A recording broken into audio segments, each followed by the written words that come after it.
ये आकाशवाणी गोरखपुर है। अब आप सोनी निगम से क्षेत्रीय समाचार सुनिए। राष्ट्रपति द्रौपदी मुर्मू आज से उत्तर प्रदेश के 2 दिवसीय दौरे पर है। राष्ट्रपति आज पूर्वाह्न वाराणसी में महात्मा गांधी काशी विद्यापीठ के 45वें दीक्षांत समारोह में शामिल हुई। इस अवसर पर उन्होंने कहा कि वर्ष 2027 तक विकसित राष्ट्र की परिकल्पना को साकार करने के लिए युवाओं की महत्वपूर्ण भूमिका है।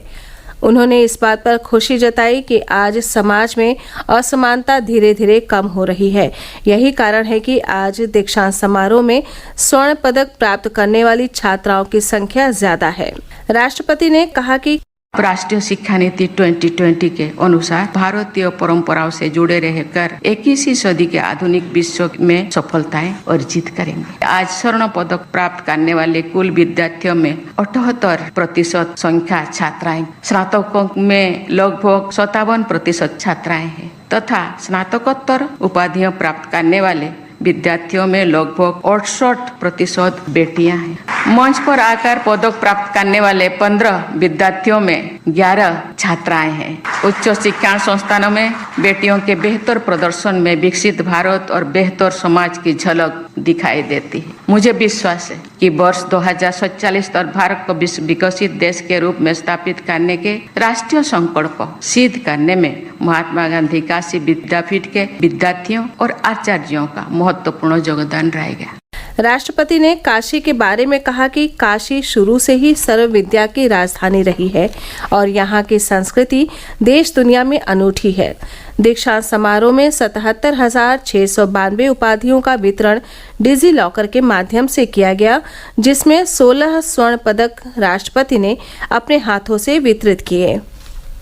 प्रधानमंत्री नरेंद्र मोदी ने आज वीडियो कॉन्फ्रेंसिंग के माध्यम से विकसित भारत @2047 युवाओं की आवाज अभियान का शुभारंभ किया। कार्यक्रम के दौरान प्रधानमंत्री ने इस पहल की शुरुआत में देश भर के राजभवनों में आयोजित कार्यशालाओं में विश्वविद्यालयों के कुलपतियों, संस्थाओं के प्रमुखों और संकाय सदस्यों को संबोधित किया।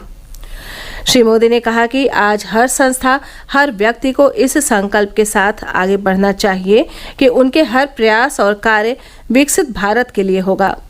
उन्होंने अधिक से अधिक युवाओं को इस अभियान से जोड़ने के लिए देश के हर कॉलेज और विश्वविद्यालय में विशेष अभियान चलाने का सुझाव दिया।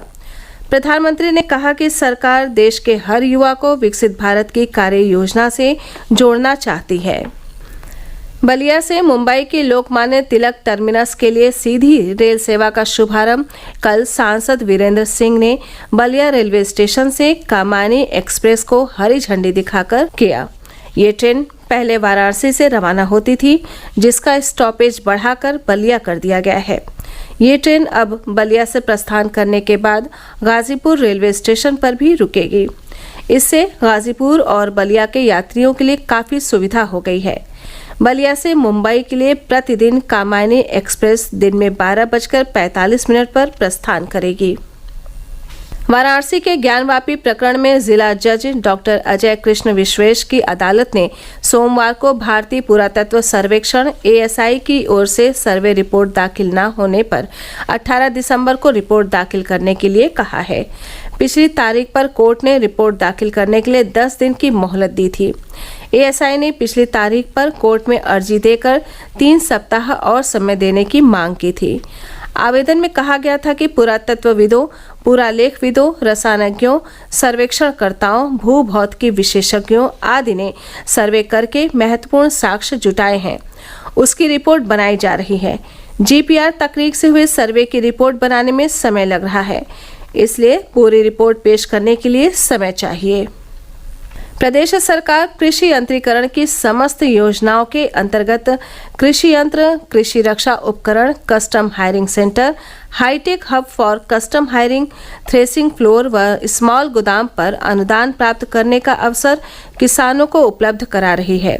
अनुदान के इच्छुक किसान 14 दिसंबर तक कृषि विभाग के पोर्टल पर अनुदान हेतु टोकन निकालें। लिंक क्लिक कर ऑनलाइन आवेदन कर सकते हैं। लाभार्थियों का चयन ई लॉटरी के माध्यम से किया जाएगा। मुख्यमंत्री योगी आदित्यनाथ ने उच्चतम न्यायालय द्वारा धारा 370 के संबंध में आज दिए गए निर्णय को अभिनंदनीय बताया है।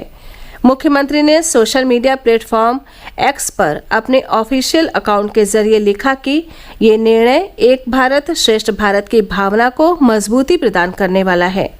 उल्लेखनीय है कि उच्चतम न्यायालय ने आज अपने निर्णय में जम्मू कश्मीर से धारा 370 हटाने के केंद्र सरकार के फैसले को बरकरार रखा है। इसी के साथ ये समाचार बुलेटिन समाप्त हुआ। नमस्कार।